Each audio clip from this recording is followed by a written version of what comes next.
Let's dive into the discussions shaping the nation. Thank you, Chair.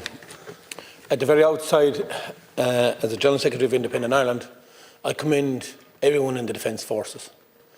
I commend everyone in our armies. I commend everyone that is here as a protector of Ireland. But I also say to those people, I'm sorry that the governments and the previous governments have not treated them with fairness, even with pay, conditions. We've seen when we have called out our forces to help us in times of crisis, where one side of our forces get treated well, other ones had to bring sandwiches, their own sandwiches, whereas the other part of our forces were giving food and looked after. Their pay parity, their living conditions, while they're out there to protect us, again, is not fair. So the investment that we need to put into our defence forces is into the people that are in the defence forces first.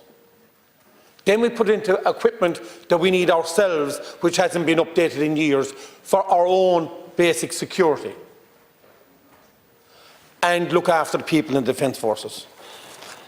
Article 5 of the Bernard na hÉireann established that Ireland is a sovereign, independent, democratic state, while Article 6 sets out that all powers of government, legislative, executive and judicial, derive from the people. Under our Constitution, sovereignty, therefore, is vested in the people, and consulting us on matters of national interest is not only a legal imperative, it is the cornerstone of democracy. Democracy is a big thing that's been brought up here yesterday, even in this chamber of democracy. Yesterday, when we saw what was pushed through a Dáil here yesterday, which is not democracy. Democracy is open and meetings to make sure that we come out with a proper result. This was not democracy yesterday. But, Minister, the failure to consult the people is even more concerning if we consider that in January 2025, a poll showed that 75% of Irish people support neutrality. As a result, it was reflected across all groups, regions and political parties, including Fianna Fáil and Fine Gael. This would indicate that the government has no mandate whatsoever to dismantle the triple lock. And attempting to do so without consulting the people is a dangerous subversion of democracy. Again, we're back to democracy.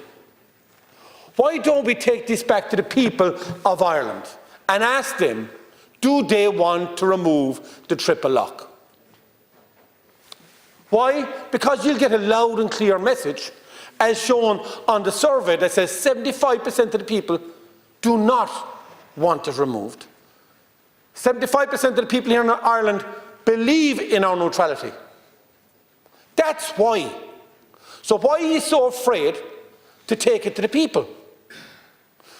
People got elected here by the people, so why not take it back to the people on our very thing of neutrality? I'll go back to the investment that we've had in our defence forces. It's been mentioned here by Michael Collins, our party leader, when we had a helicopter that the door fell off of. Will we not look after our own defence forces and our equipment first before we start doing anything else? Look after our own. Is there something wrong with that? I don't believe there is, but it looks like the government does. Thank you. Like, share, and subscribe, and let us know your thoughts in the comments. We'd love to hear from you.